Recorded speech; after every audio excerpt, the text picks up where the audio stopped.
Hey, everybody. Welcome back to Big Hair Gaming. We're here covering Last War, another video. Today we're going to cover how to get the most out of the zombie invasion event. So during this event, this is probably one of everyone's favorite events.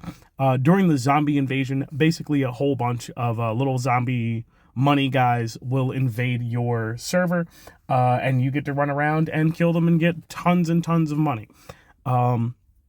Now, there's a couple things that you can do to maximize your gains during this time. So we'll go over just what a couple of those things are. So first, what do you get for doing the event? You're going to get these little zombie courage medals, which you can exchange in the store for getting some neat rewards and prizes. If you are what I'll describe as exceptionally powerful, you'll also be in contention to get these zombie boss loot chests, which have a slim but existent chance for you to get 1,000 medals out of those boxes.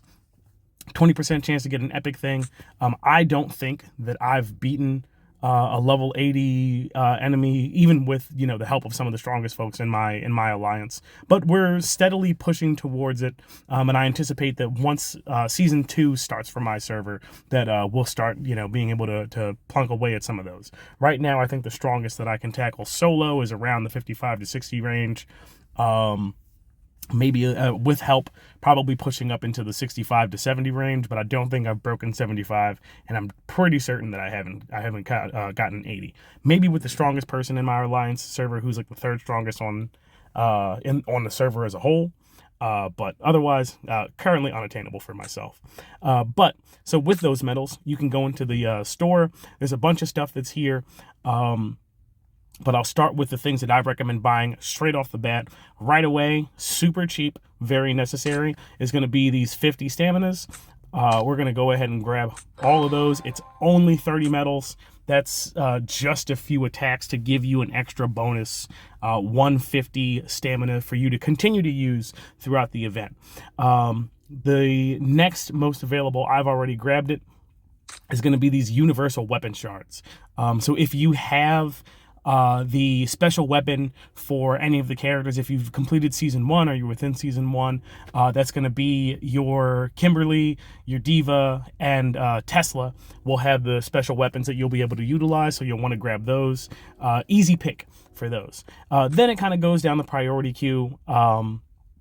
You're always going to need tons of drone parts. If you're working on your T10s, you're going to need money. You're going to need food, metal, all that sorts of stuff. For me, I'm rarely ever hurting for survivor recruitment tickets. You can see I have almost 500. Sometimes when I'm doing the event, I'll spend like a whole bunch of them. If I think that if we're in a VS battle where I can destroy our opponents, sometimes I won't, so I'll hang on to them. But I tend to value getting the legendary recruitment tickets more than the other ones, so I'll tend to spend mine on that before anything else. But as far as what you grab, it really depends on what you're hurting for. But the simple stuff that I always grab right off the bat is going to be stamina, the universal weapon shard, and then definitely the drone stuff, because there's only 3 of those, which is good to note. They're a little bit on the expensive side, but you're going to get a lot of points just by playing the event anyway. So let's get into going the event. So these zombie bosses, they'll appear in your alliance findings. The ones that you find will appear over here. They're the ones in your alliance. If you find them and you can beat them, be sure to try to jump on them as quickly as you can. So the way that I tend to engage in these, I'm going to jump in that rally real quick, because that's one of the strongest folks on in our alliance. Shout out to Nightcruzer. But the way that I approach it is that when I'm moseying about the map, you'll find the zombie enemies here. You can see they're full of gold. What I'll do is I'll send out my weakest team to go and engage, and then that way, while they're out, if I find a zombie boss to attack, I can quickly jump on it with one of my stronger 2 teams. If it's something that my second strongest team can handle without an issue, then I'll send them out. just on the off chance that somebody else on my alliance needs help with a stronger one, or if I'm sending my scout, I'll refer to my weakest attack team as the scouting team, or I guess the hunting team. That's probably better. I'll send my hunting party out to go and attack these zombie guys, and if I find another zombie boss while my second team is already out, that's either weaker or stronger, then I'll send them out as well. But you don't want to send your primary team as your hunting party unless you only have one, depending on how early you are into your server's existence. Maybe you only have the one team, maybe you have two, but your second isn't very strong at all. Maybe you just got it. But if you can help it, send out your weakest team to go and attack the zombies, and then rally with your stronger teams. So that'll get you the highest yield of courage medals, so that you'll get more and more as you go along. And also, you want to make sure that you're jumping into your teammates' rallies, because you do get courage medals for being a member in those other rallies. Now, you do get, I believe that the ratio is that you get double the member rate if you're the person leading the party. So if you find a zombie boss and you're the one to initiate the rally and you kill it, then whatever you would normally get, I think it's consistent across, the level of the boss. But I think you get 40 for a zombie boss as a member, and you get 80 for a zombie boss if you're the leader, until you get to that like 75 or 80 range or whatever it was, where you can get the fancy big box type stuff. So that's something to be aware of. But the big thing there in optimizing your speed, or optimizing your total number of courage medals, is going to be the speed that you're sending rallies out, especially around reset time, because that's when everybody's sending rallies out. So around that time is especially when you want to make sure that you have as many teams available to jump into a rally.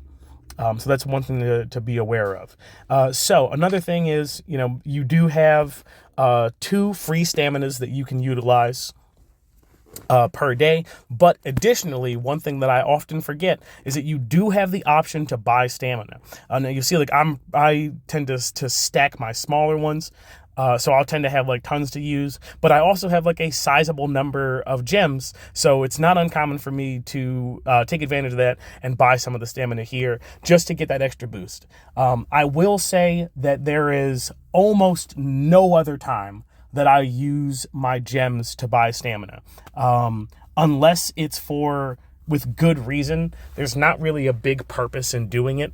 So I don't recommend buying stamina on the regular, because, and for those of you who are familiar with the feature, you'll note that I've already bought one today, but the cost goes up, each time you do it. So the first time you do it, you'll spend 300 gems. The second time you do it, it'll cost 500, and I'll buy this one here. It goes up to 1,000. Now, once you're up to 1,000, now you're within the realm of pretty diminishing returns. So I don't usually buy a third for the day. But just out of curiosity, just to show you guys what those breakdowns look like, we'll buy one more just to see what it goes up to. It goes up to 2,000. I'm willing to bet that after that point, it's just going to double, and it's going to double, and it's going to double. So you do go into the realm of diminishing returns. I wouldn't recommend buying more than 200 stamina each day, if you want to do that during the zombie invasion event, because you do also get, if you're before season 1, you get 100 free stamina every day. If you're in season 1 or later, then you get the 75 times 2, so you get the 150 stamina every day. So you do get a sizable amount of it to utilize, and you always have your 10 staminas and your 50 staminas to fall back on. So those are just really simply some of the things that I pay attention to try to maximize my gains there. Be on during reset, send out your weakest team as the hunting party, and then jump into as many rallies as you can, and be prepared to send out your own rallies, because you get the points of leading the party, against a zombie boss, but also if it's your boss that gets killed, you also do get a letter that says, let me see if I can find it real quick. I think it's in the system, or maybe it's in the battle. I forget where it is, but here we go. In the event, so the zombie boss that you found gets killed, you do get a sizable amount for basically the finder's fee. So if you find the zombie boss and then you're the one to kill it, you get the 80 courage medals from being the person who led the party, on top of the discovery fee for being the person who found it. So you want to try to be the person who kills the zombie bosses that you go after, that you discover, as much as you possibly can. So like I said before, make sure you have your teams ready and available to do that. Prioritize your own zombies over other people's zombies, because you get that couple extra points for that. So yeah, that'll bring this video to a close. That's just some really quick tips on stuff that I do to try to maximize the number of medals I'm able to get, and then from that, you'll maximize the prizes that you can get from the store. Alrighty, thanks guys. If this video helped you out, learn something new, all that stuff, feel free to like the video, drop a comment, feel free to subscribe. We're gonna do more from here on out. Have a good one, and thanks for watching.